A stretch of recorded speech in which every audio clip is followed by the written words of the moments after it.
Salve, salve nação alvinegra, começando mais um vídeo aqui no canal John do Timão. Então se você tá chegando aí agora, já deixa o seu like, se inscreve aí embaixo pra gente bater a meta de 105 mil inscritos. Conto com a colaboração de todos e vamos pra cima, tá? Uma ótima sexta-feira pra todo mundo, iniciando aí já o pré-final de semana, né? Com rodada do Brasileirão mais uma vez. Terça-feira tem o jogo da Sul-Americana, né? Então o torcedor do Corinthians já vai aí se atualizando do cronograma, né? Do planejamento aí do Corinthians, dos jogos e tudo mais, tá? Peço que me sigam nas redes sociais também, Instagram, TikTok, Kawaii, Twitter, todos os links aqui embaixo na descrição. E vamos pra cima, família. Editor, pode rodar a vinheta. Salve o Corinthians! Bom, ontem tivemos aí mais um treinamento, né, de preparação para a próxima partida. O Corinthians vem aí, joga em um dia, tem 2 dias aí de preparação, já tem outro jogo.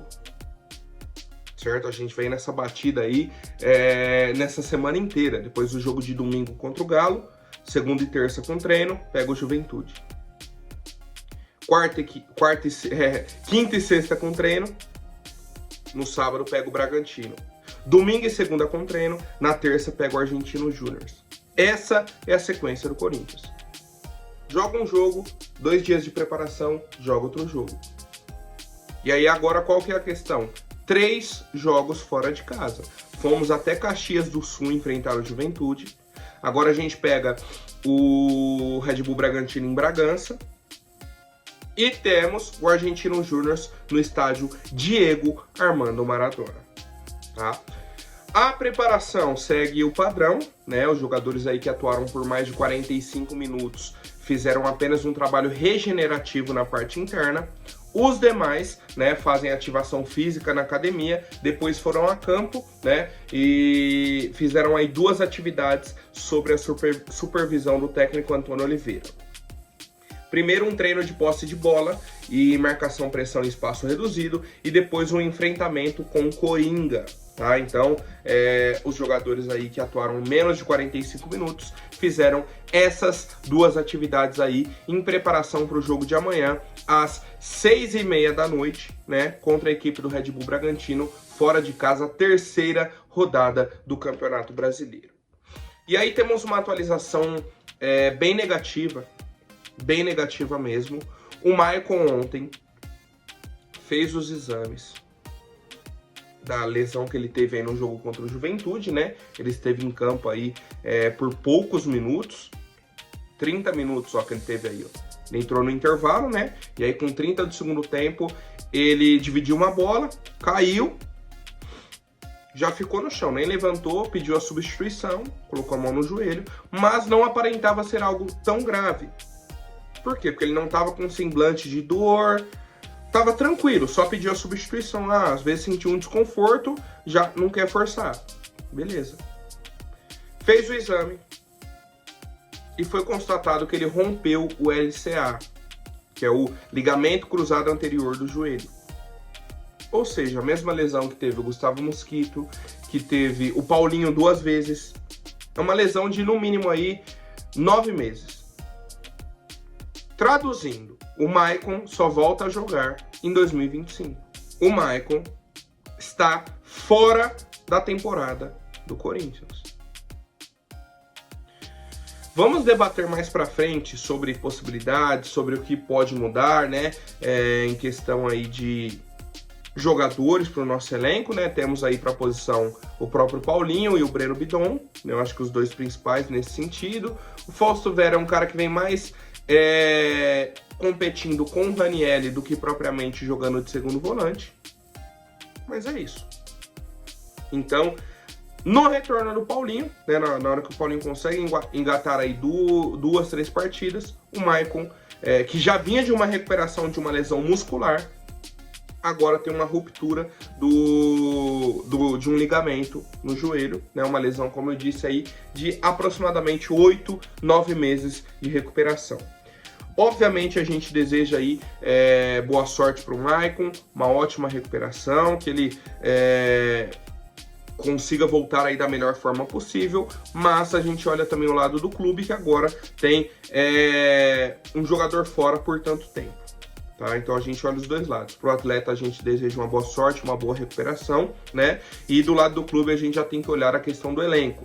Temos aí, como eu disse, o retorno do Paulinho e a gente vai acompanhando as demais atualizações e eu quero saber a opinião de vocês. E agora, quem deve herdar essa vaga aí, né, no time titular? Até porque o Maicon, enquanto vinha jogando, era titular, junto com o Ranieri, né? Ranieri e Maicon era a dupla. Vai entrar o Fausto Vera, Paulinho, o Breno. Vamos jogar com Garro e Coronado e 3 atacantes. São as opções que temos no elenco do Corinthians, família. Bom, agora eu quero trazer aqui uma situação da parte política do nosso clube, tá? Da parte interna, da parte burocrática. Ontem saiu uma notícia, uma reportagem, na verdade, no Globo Esporte, falando sobre os bastidores do Corinthians, com uma entrevista com o Rubão, que é o nosso diretor de futebol, certo? O Rubão começou explicando um pouco sobre algumas questões dele com Augusto Melo, que saíram na imprensa recentemente, inclusive. O Augusto brigou com o Rubão, eles discutiram, se afastaram, isso e aquilo. O Rubão disse, a gente se afastou fisicamente. Por quê? Na época da campanha, a gente tinha que andar junto para todos os compromissos. Agora, eu tenho alguns compromissos, ele tem outros. A maioria dos compromissos não são juntos. Então, cada um tá num lugar resolvendo alguma coisa. Essa foi a resposta do Rubão, tá? Quanto a essa situação. E aí, seguindo a entrevista, né? O Rubão falou sobre um possível poder paralelo que existia no Corinthians. Ele falou o seguinte, vocês viam a gente muito tempo junto, hoje vocês não veem mais, hoje vocês nos veem mais separados. Antes estávamos o tempo todo juntos pela campanha. Hoje ele tem o Corinthians para tocar, é uma nação, há um distanciamento físico e não emocional. Perfeito, o Rubão falou que continua sendo diretor e tudo mais e tal, tá? E aí o Rubão fala o seguinte, foi montado um governo paralelo que a gente não vai admitir. Não vamos admitir de forma alguma, não chegamos lá por imposição. Chegamos lá pelo voto do associado, não só pelo voto de conselheiro só. É bem diferente. Se você quer fiscalizar, não tem problema nenhum. O que não pode é criar uma estrutura para pressionar o presidente. O conselheiro foi nomeado para legislar, não para executar. Quem executa é o executivo, quem legisla é o legislativo. O presidente do conselho está lá para organizar as reuniões do conselho e fiscalizar o Corinthians. Isso tudo aqui ele está falando do Romeu Tuma Júnior, que é o presidente do Conselho Deliberativo do Corinthians, que, segundo o Rubão, criou comissões temáticas, né, para fiscalizar a área financeira, a área jurídica, a área do futebol. E aí o Rubão disse que eles estão tentando criar um governo paralelo dentro do Corinthians, para pressionar o presidente, para atrapalhar o clube. Basicamente isso que o Rubão falou. E aí o Romeu Tuma Júnior emitiu uma nota oficial respondendo nessa reportagem. Ele falou o seguinte, a respeito da entrevista do Rubão, é constrangedor constatar que um conselheiro que dirige o futebol do nosso amado clube, que move uma nação de tantas formas e jeitos, especialmente os menos favorecidos, que invariavelmente deixam inúmeras obrigações e afazeres, inclusive familiares, em segundo plano, para acompanharem nosso time, não tem a dimensão da sua responsabilidade, quer na condição de dirigente, quer na condição de cidadão. Entristecido também constato que o referido dirigente não conhece o estatuto que jurou respeitar e defender e, pelo jeito, também não continua entendendo de futebol, já rebaixou o nosso Corinthians uma vez. Fosse diferente, ao invés de falar do que ele não conhece, deveria cuidar do que pensa, que entende, pois recorrentemente está envergonhando a nação corintiana e demolindo a administração que assumiu há menos de 120 dias. Aliás, pelo que se diz, difamando seu presidente, conspirando contra ele e, além de tudo, dizendo-se o único responsável pela eleição da nova diretoria, obviamente se achando Deus, mas ao mesmo tempo tentando se eximir de responsabilidades em eventuais equívocos ou até malfeitos que supostamente possam existir. Coisa de covarde, aliás, nem no crime esse tipo de postura é respeitado. Posso supor tratar-se de um gênio. Poucos conseguiram tanto em tão pouco tempo, ainda que desastrosamente. Conheço a origem dessa notícia, o objetivo e quais interesses de quem está escondido por detrás do porta-voz do Apocalipse. Obviamente, excluindo os jornalistas que a assinam, tudo terminará em pedido de demissão coletivo após a votação de contas no final do mês. Isso daqui para mim é grave. Esse ponto aqui que o Romeu traz de um pedido de demissão coletivo após a votação das contas no fim do mês, que provavelmente são as contas já desse ano e também das contas do ano passado, é meio que, avisando, vai dar merda lá na frente. É basicamente isso que ele está falando aqui nesse parágrafo. E aí, seguindo, ele fala que não vai alimentar projetos inescrupulosos, covardes e desonestos, que nunca fez isso na vida dele e tudo mais. Ele falou, a única coisa que posso fazer nesse momento é aconselhar o presidente a se afastar desse tipo de gente, custe o que custar, tá? Ele falou, o Corinthians está acima de quaisquer outros interesses, livre-se dos que verdadeiramente lhe coagem, caso contrário, eles se livrarão de você. A pegadinha desse jogo é que o diretor de futebol, no dia seguinte ao Corinthians estar na beira da zona do rebaixamento do Campeonato Brasileiro, venha em público em uma entrevista atacando a honra de conselheiros caluniosamente e desrespeitosamente, tentando jogar todas as instituições do clube e seus integrantes em conflito generalizado para criar uma narrativa se vitimizando. Justamente para se eximir de dar explicações sobre o seu trabalho, que é questionado por unanimidade. Horas, vá se explicar pelo desempenho pífio do nosso time, pois a todos parece que o problema lá no CT é de gestão de futebol. Sobre isso, o presidente também deve explicações a todos o que acontece com e no Corinthians. Para não passar em branco, esclareço que as comissões do Conselho Deliberativo têm previsão estatutária e regimental, foram formadas e criadas com o apoio unânime do Conselho Deliberativo e além de suas prerrogativas legais prescritas do Estatuto do Corinthians. Visam dar espaço para despontar de novas lideranças para um futuro em nosso clube, para que não fiquemos reféns de nós mesmos. Elas cumprem seu papel que foram instruídos em Assembleia Geral dos Associados e já funcionaram em outras gestões do Conselho, portanto, mentirosa afirmação de que visam chantagear o presidente. Conselheiro desconhecer o estatuto, sim, é enganar o associado e a sociedade corintiana. Não farei qualquer referência pessoal ao diretor, pois conheço e respeito a família dele, além do mais, sei que ele está desorientado. O Conselho Deliberativo, sob minha presidência, cumprirá o estatuto, doa quem doer. Não vou cair nessa emboscada, a verdadeira farra acabou aqui. Cara, são muitos pontos dessa nota, né, sobre o que ele fala, a questão do estatuto e tudo mais. Uma das perguntas que eu faço é: onde estava o Romeu Tuma Júnior nas gestões da renovação e transparência, com essa vontade de criar essas formas de fiscalizar o clube?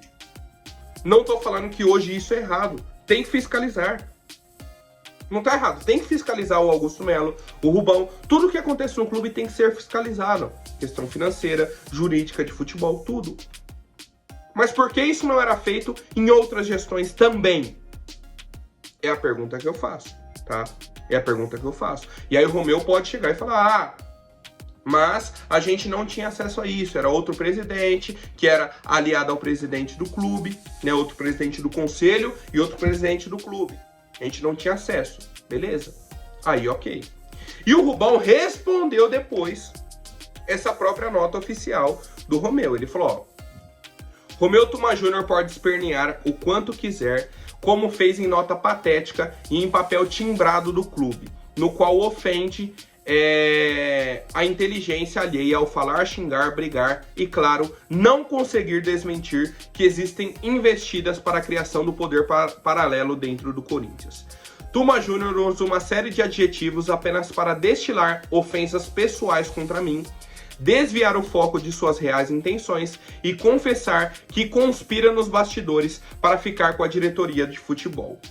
Isso em nada muda o fato de que estamos mobilizados para impedir que oportunistas de plantão, que se fingem apoiadores, mas não passam de lobos em pele de cordeiro, criem um governo paralelo dentro do Corinthians. O descontrole emocional de Tuma apenas evidencia o constrangimento de quem teve seus planos revelados e o desespero de quem não sabe o que fazer diante da exposição pública de sua verdadeira intenção. Enquanto esse tipo de gente, que sempre colocou os interesses pessoais à frente do clube, tenta mais uma vez aproveitar-se de um momento negativo, nós seguiremos firmes na defesa da atual gestão e dos interesses do Corinthians. Vai, Corinthians! Basicamente é o seguinte, na questão do Augusto Melo, ele tem um diretor de futebol falando que existe uma criação de um poder paralelo dentro do clube, comandado pelo próprio presidente do Conselho Deliberativo. E você tem o presidente do Conselho Deliberativo falando que o diretor de futebol está conspirando contra o presidente. Mais uma vez, a bucha vai sobrar no colo do Augusto. Só que aí entra um ponto. Quem escolheu o Rubão foi o Augusto. O Romeu Tuma Júnior foi eleito e o Augusto comemorou. Ou seja, ele estava apoiando o Romeu Tuma Júnior. Então, essa briga são de pessoas basicamente escolhidas pelo Augusto Melo. E quem perde com isso? Não é o Augusto. Não é o Augusto.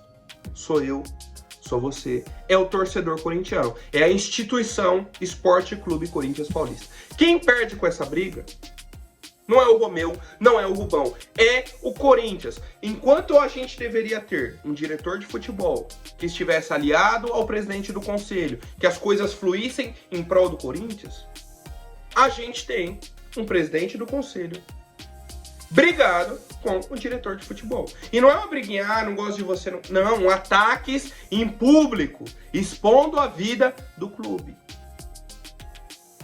Expondo a vida do clube, tá? Mais uma vez eu falo pra vocês, não sei quem está certo, quem está errado, se é o Romeu que está certo, se é o Rubão que está certo. Não conseguimos ter essa proporção agora, mas o ponto principal que me chamou a atenção foi o que o Romeu falou, tá? Ele falou, ó, tudo terminará em pedido de demissão coletivo após a votação das contas no fim do mês. Existe uma expectativa grande sobre isso e eu quero saber a opinião de vocês, família.